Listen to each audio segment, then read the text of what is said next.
sorry. This is bad content. We're gonna get canceled.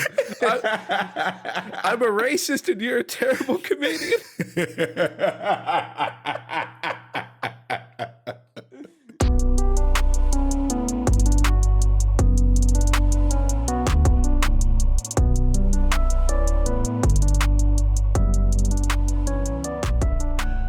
Welcome to Casuals of Runeterra, episode 71. I'm your host, Ryan, here with your other host, Hitch.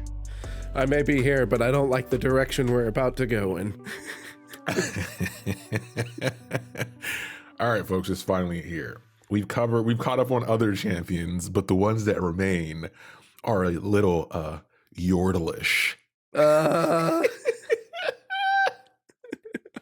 Bro, I hate it here. We're finally doing it. So, like when Arcane came out, and we kind of did all things Arcane and all things Piltover's on, we're now going to Bandle City, a place that is kind of controversial because it existed at one point in the early history of League of Legends. It was retconned to some degree, and then they were like, you know what? Let's bring it back. Coke Classic, baby. Yeah, like it was like, okay, we're gonna get rid of it. How do we still explain Yordles? We want to make new Yordles. I guess we'll bring it back. Yeah. Listen, it's one of those things where we're going to talk about Bandle City, but not in one continuous episode. Since we're going through all the Yordles that we have, we're going to also do stories in between like we did with Arcane. So just kind of look at that format and then listen to all that stuff. It's fun. But that's going to give you a better way to view it and take in the information than us just saying, hey, here's all things Bandle City, both previous and now.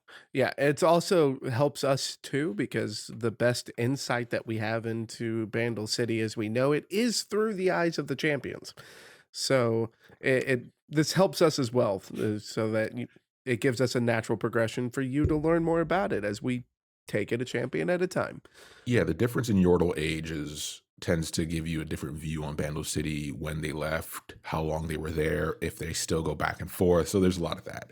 Yeah, that varies, and that's what makes the stories good, right? Yeah, and we do touch on that a bit in like our Fizz and especially our Lulu episode. So you can check those out if you want to kind of, get a little bit of a head start on understanding what Bandle City's like. Yep. But what we touch on a bunch is housekeeping. Up top, you can listen to us everywhere. As always, if you want to swap, feel free. We're everywhere. And then visit us at podcastcore.com for all of our info. And then follow us on any of the platforms or all the platforms. That helps us with visibility. You can send us an email at podcastcore@gmail.com if you want to get in contact.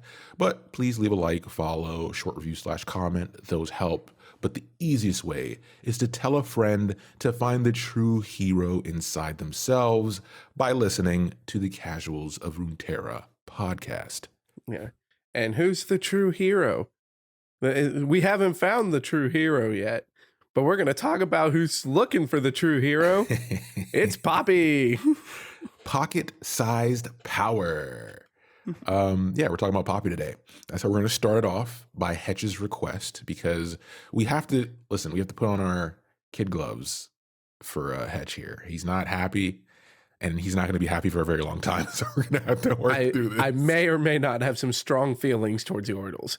If Hetch says anything racist, please don't cancel him. Please. Okay. He was born in a different time. I'm going to have to go serve community service at a Yordle elementary school.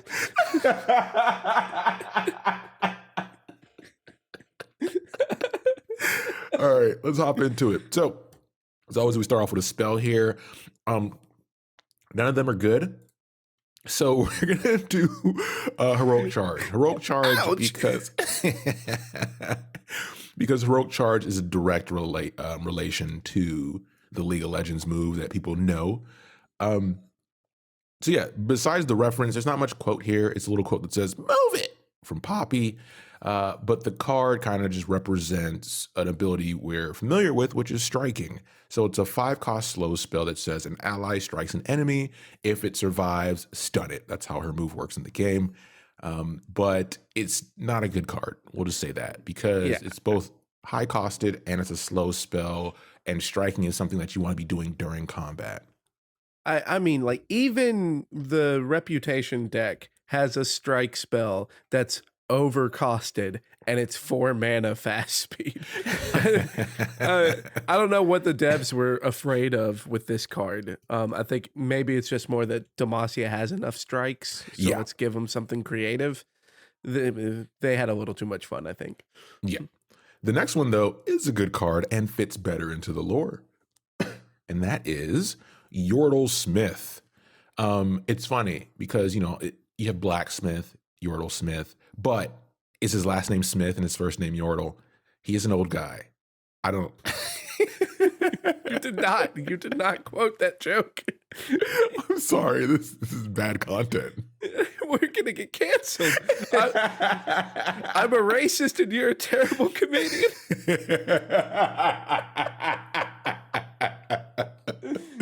And someone's gonna clip that. So Yordle Smith is a bit better because it fits into an actual archetype in Demacia. So Yordle Smith is a 2-cost 2/2 with attack. Give an ally with equal or less power than me quick attack this round. So this fits really well in the Bannerman decks, right? Because when you play this early, it's costed well for an early play, but then it benefits the whole board to invest in him as well as your board. And that's what Bannerman decks do. They grow the lower cost cards throughout the game. So he'll keep giving his effect to other things while he gets bigger. Yeah, and we're a little ahead of ourselves with this comment, but the fun thing with this is that when the Poppy's card got nerfed, it actually kind of started seeing play because the nerf to Poppy made it to where Poppy actually still interacts with this card. Yeah. But this card interacts with Poppy, which it didn't before. So that was kind of a cool little caveat, but the quote is definitely what's more interesting to us because we actually get a quote directly from the Mr. Smith. Yeah. Poppy never listened to me, so you better. It's not about the hammer, it's about the Yordle who swings it. And, it starts off a little jaded, but it gets sweet at the end. But you can tell that this is cool because with characters like Teemo has a troop, right? Teemo has friends that he's around. And with Poppy, it's always like Yordles, what type of community are they in? It's very important when you look at Bandle City and stuff like that. And when they go to certain regions at certain points in time. And with this, you know that, okay, well, Poppy is experienced in this world as we have her in Legends of Runeterra. She has people around her that you have like the Smith.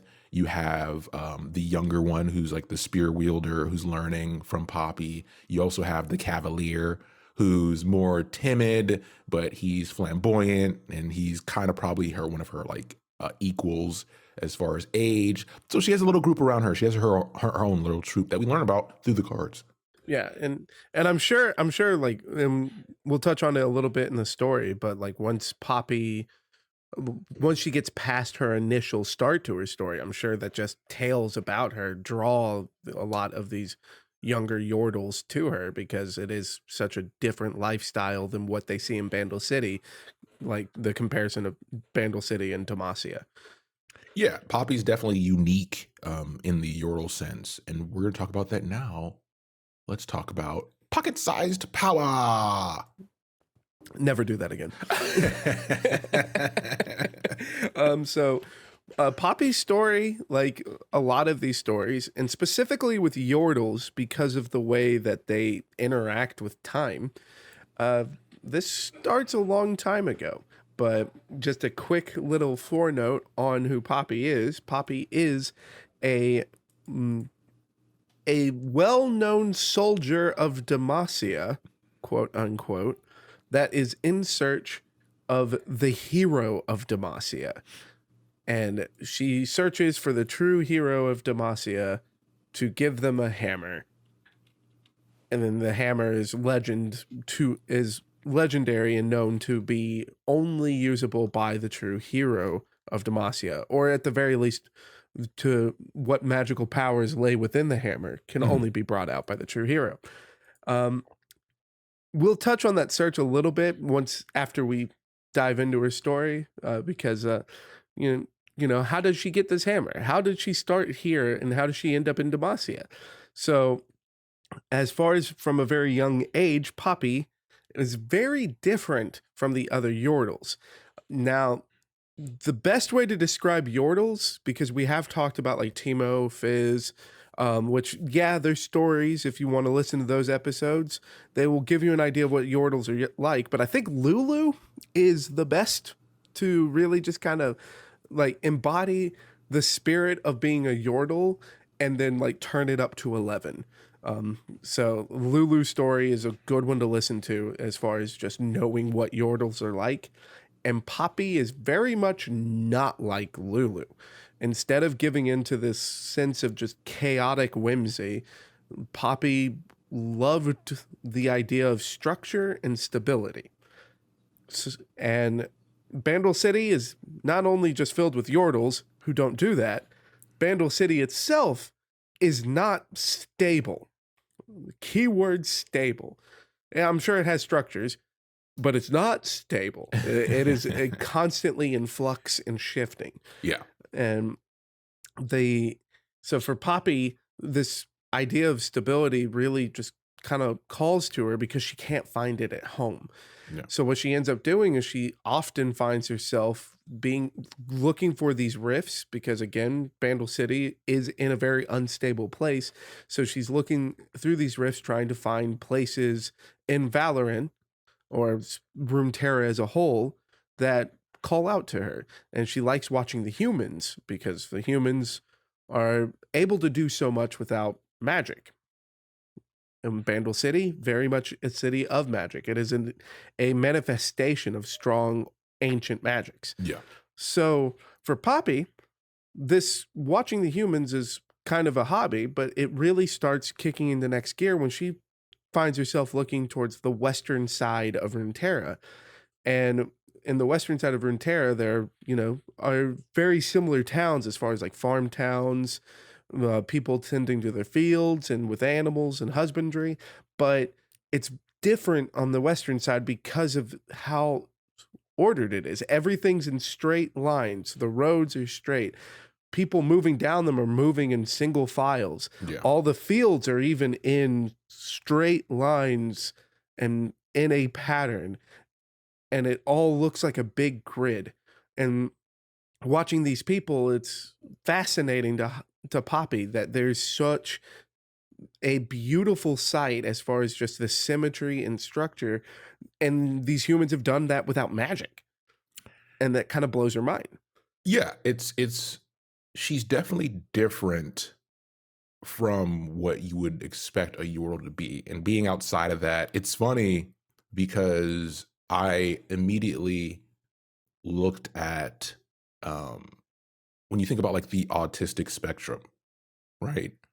And how certain people, which, the term that's used is like neurodivergent, or the way they perceive certain things are different from what you would expect from the majority of people. And Poppy kind of falls into that because she's outside the norm of what Yordles would expect, right? And it's not very common. So it's cool to see her have because you do have these multiple dimensions. You do have, Runeterra is a magical place. In the magical place, everyone has somewhere that they belong. And that's a cool concept in my mind. So that's why we're starting off with Poppy, right? It's a great change of pace to be like, hey, not all Yordles are the same. Yeah, and especially since I have such strong feelings towards the idea of a Yordle.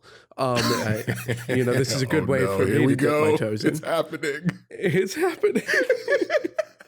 So Poppy, as far as watching these people in the western side of Valorant, she notices that they're all like kind of tired and beaten up, but despite that, they are all still marching forward in a single file line towards some idea of a hope or something like it's supposed to be better on the horizon. And to Poppy, it's such a foreign concept that it's fascinating, and she just finds herself constantly returning to this place of Valorant just to watch.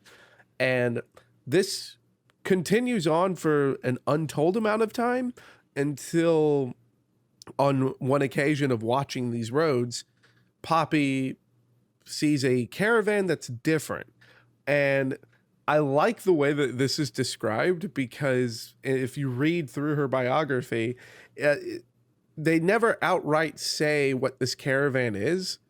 And then Poppy just describes it to a T without ever telling you what it is. Yeah. And so the caravan is an army. She sees straight up an army. And for her, this is ridiculous, because what she has already been witnessing as far as like the symmetry and order is put to shame by this caravan, because they are actually doing symmetry and order, because humans are kind of chaotic by nature. Like if you looked at my desk right now, I think that would be a good way to do it, but I'm also embarrassed, so I'm not going to snap a picture of that.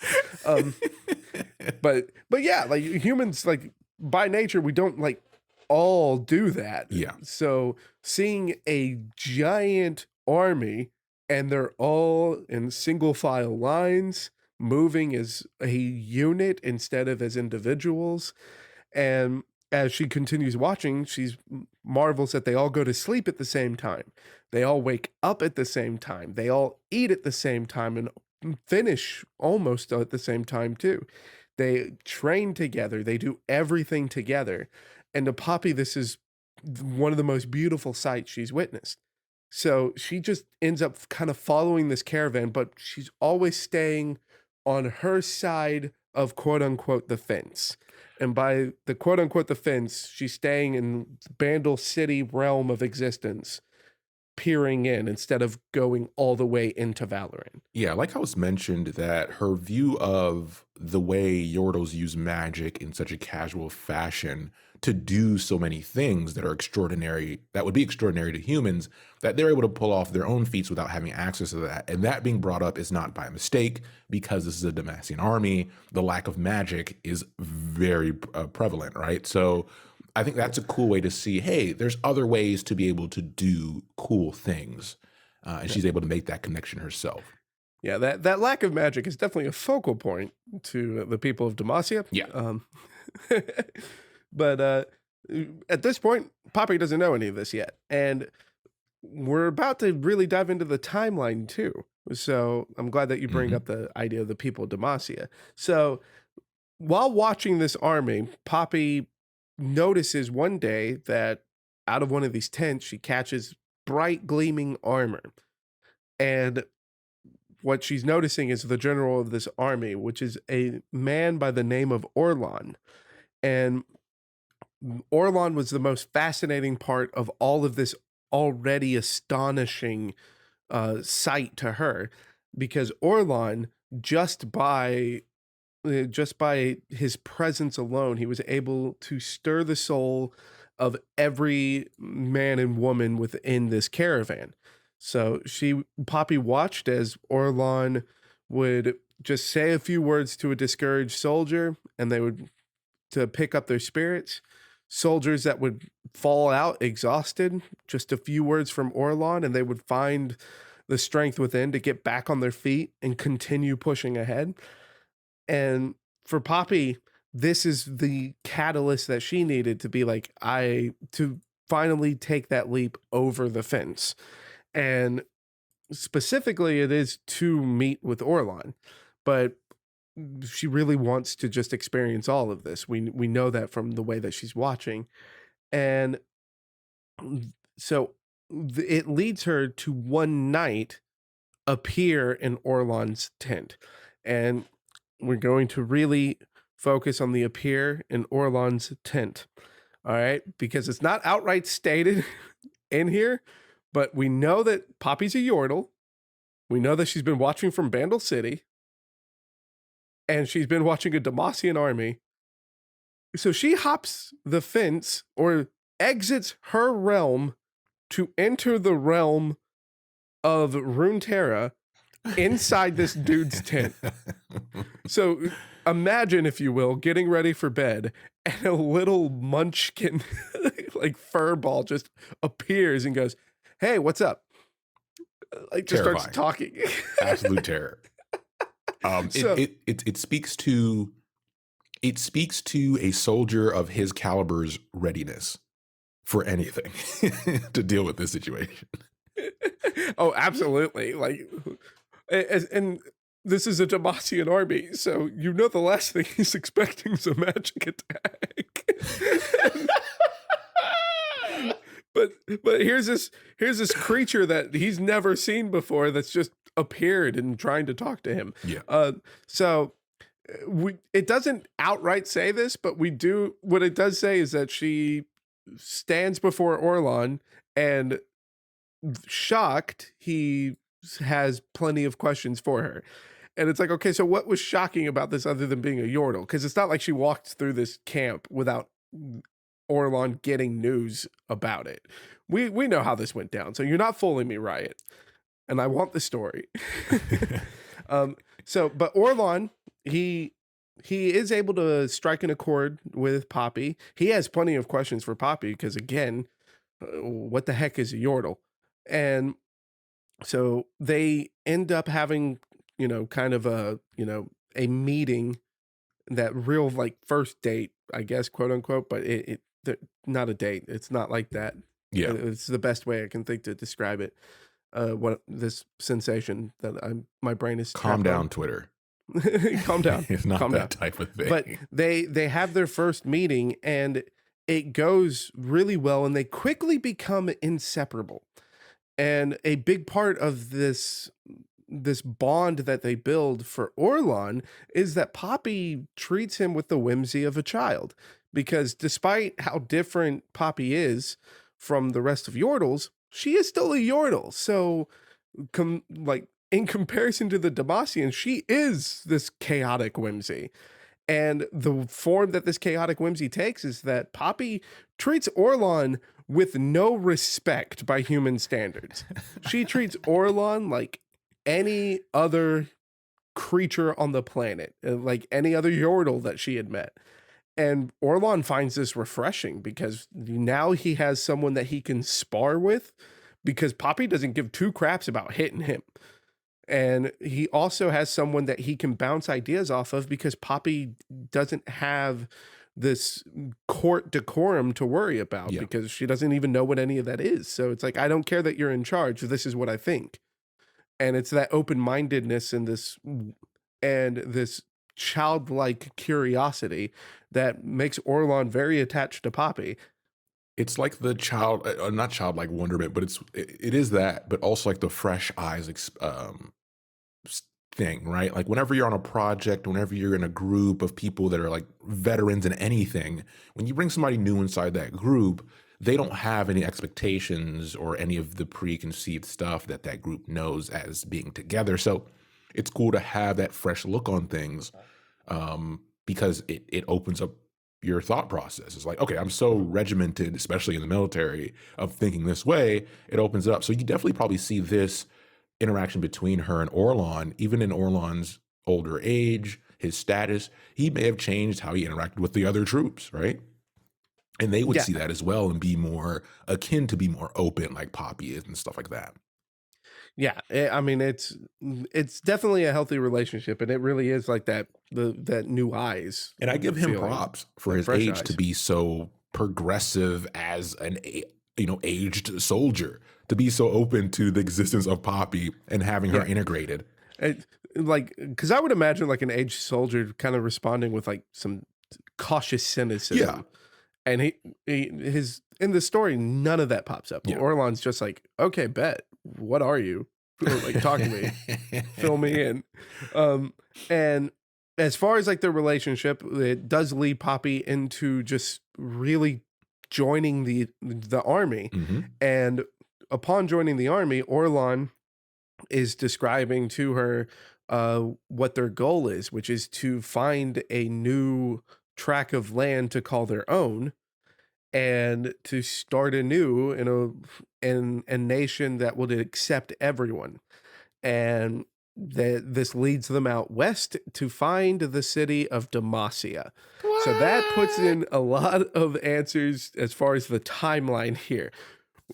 this army wasn't Demacian until after Poppy joined up and found the Petricite Forest. Yep. I like we don't actually know for certain if this is like before or after the conflict of the first Demacian Yeah. army with the remnants of Morgana's followers, uh like following like the first destruction of Runeterra. And so we don't know if Poppy was in this fight or not. Yeah. Like, and We'll it's get more not in her details because bio. she does have a few stories that she's in or referenced in. So in due time, we will have more. Yeah, but for the sake of this episode, we don't know that now. All right, like don't let the readers know how far ahead we are. All right, Illusions. ooh. We're recording this from the future. So yeah, at this point, we don't know if Poppy was a part of like that first initial Yeah. conflict or not. But as far as her story goes, is that she travels with them west, calls herself one of their ranks, and they reach Demacia, and Yep. they build Demacia as a nation from scratch, pretty much. And since this is the army that is building this new land, Orlon quickly becomes like technically the first king. Yeah. It's so early in the history of Demacia, though, that he's not mentioned even as a king. He is just like the leader of the Demacians. It's like martial law at this point. Yeah.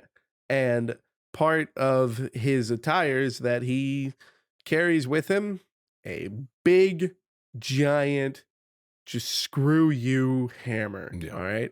And this hammer that he's carrying around is just synonymous with Orlon, especially after the building of Demacia, because everywhere he goes, the hammer is strapped to his back.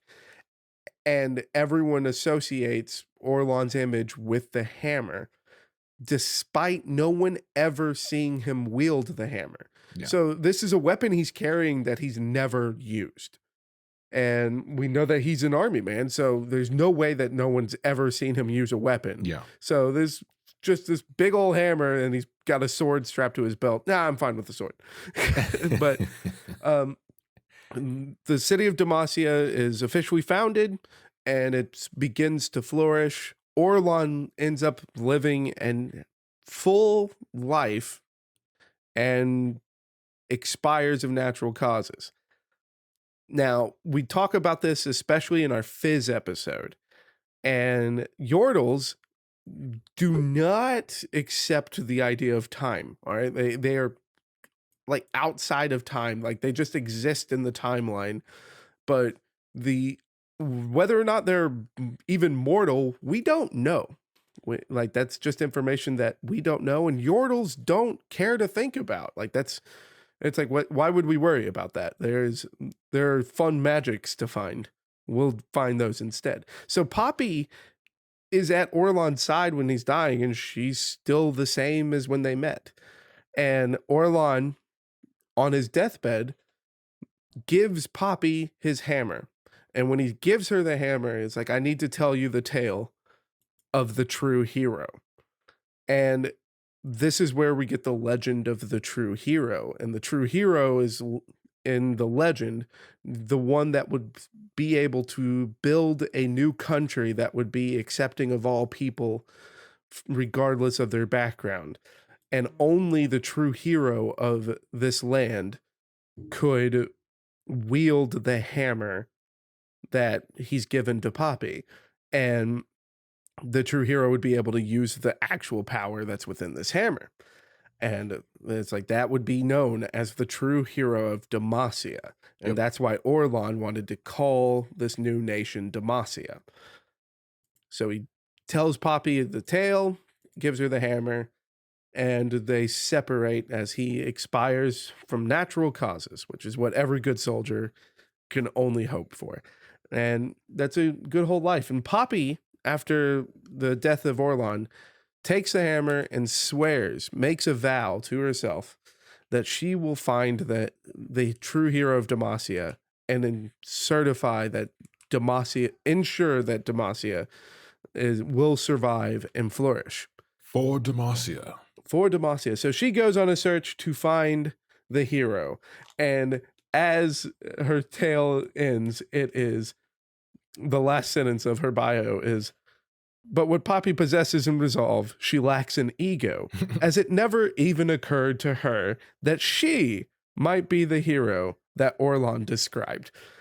And that brings me back to like the top, which is, yeah, Poppy is searching for the true hero of Demacia. So how's that search going?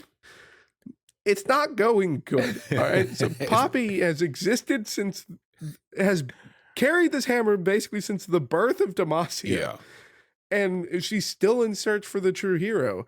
And most of the time that she finds someone that she believes could be the hero of Demacia, she gives him the hammer and horrible things happen. And 9 times out of 10, at the end of these horrible things happening, the new wielder of the hammer is dead.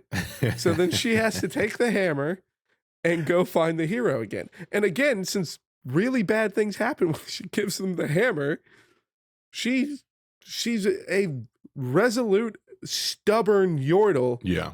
That believes in this country of Demacia. So she's not going to stand idle. So then she saves the day. But the new wielder's dead, so then she goes on to the next. It's what's so unique about this story, and it's short, it's pretty simple, but it kind of does a complete circle back to the point of being a yordle, right? Or the themes of being a yordle is that even though Poppy's different, even though her path is different from most yordles, she still ends up on a yordle-like adventure, an endless yordle-like adventure. And that's the cool thing about how this is written, is her journey still leads her to the same destiny as most yordles, is you're going to be on some adventure for eternity because of how long they live. Yeah. So that is the story of Poppy, is that she's looking for a hero without ever once considering if she could be the hero as she beats monsters to death with this giant hammer. I want a shot of her standing next to Gallia. Oh, I want one so bad, especially now that she's in Runeterra. And like, I don't know if you played a deck with Poppy and Galio yet, but if you play them on the same board, Poppy goes, "Oh, you must be the hero. You've got to be the hero." And then Galio says, "No, just doing my job." It's so good. It's so good. That does now take us to the card, since I'm talking about it. I'm going to breeze through this because, one, if you've played the game of Runeterra, you know what Poppy does and you've seen it. 2, I'm going to breeze through it because this is the first time that I'm saying this on the show. This is a bad translation of Poppy from League of Legends. This is the first time I've even felt that way, too, with as far as the champions coming into Runeterra. Poppy does not fit. The quotes are really good, though. Yeah, so we'll get to that. So Poppy's a 4-mana, 2/3. God, do you remember when she was a 3/3? Oh my god. A 4-mana, 2/3 that has attack. So when I attack, grant all allies with equal or less power than me +1/+1. So not all attacking allies, just all allies that are weaker than me. And her level up is I've attacked with allies 3 times. If you've leveled up Poppy, that's just winning more. There's no way you get to that point without just killing someone. So her level up, which no one sees, is a 4-mana 3/4. So the +1/+1 and impact. And then attack, grant all allies with equal or less power than me +2/+2. And impact. So if you somehow get Poppy flipped without killing your opponent, which that would be awesome, all right? Like if you've worked it out to where you could get Poppy to flip without killing someone, tell me about it, all right? I need to know. But if you somehow get to this point, they're gonna die because then it's impact. It's like so much damage. We don't go too deep into like the actual games and stuff like that and the meta, but this ruined the meta for a very long time. And so it got nerfed. Pushed. It got nerfed really hard. But the quotes are what we're here for. So as far as on the first end, This is kind of like from the perspective of just like a historian watching Poppy, or maybe like a bard. And it's humility is a mark of heroism, but many historians would agree that Poppy is kind of pushing it. So good. Yeah, whoever wrote this has a good sense of humor. A wonderful sense of humor. And then that takes us to the other side, and power is a famously corrupting influence, but Poppy proves that its corruption is no match for a good heart and stubborn, steadfast obliviousness. So it's funny because it's like the story kind of like gives you this idea that, you know, Poppy is looking for the hero, but Poppy doesn't know that she's the hero. And when it's all from Poppy's perspective, it's given like this idea that nothing has happened to warrant the idea that Poppy's the hero from Poppy's perspective. And then you just look at everything outside of her perspective, and it's like, no, Poppy's the hero of Demacia. she just flat out doesn't know. No doubt she's the hero. Yeah, Poppy's, you know, this is a good one to start with from the Yordle perspective. Because all Yordles are different. I mean, we have a ton of them, but it's always great that Riot's able to make them so different, both in personality, but all in all, at the root, you still have them as, you know, the Yordle kind, right? So, this is the most serious story out of all of the Yordles that we're going to touch, and we're still laughing at the end of it because of Poppy's steadfast obliviousness. It only gets sillier. But for now, as always, thanks for listening, and we'll be back soon with the next Yordle episode. Ah, crap. Take care, everybody.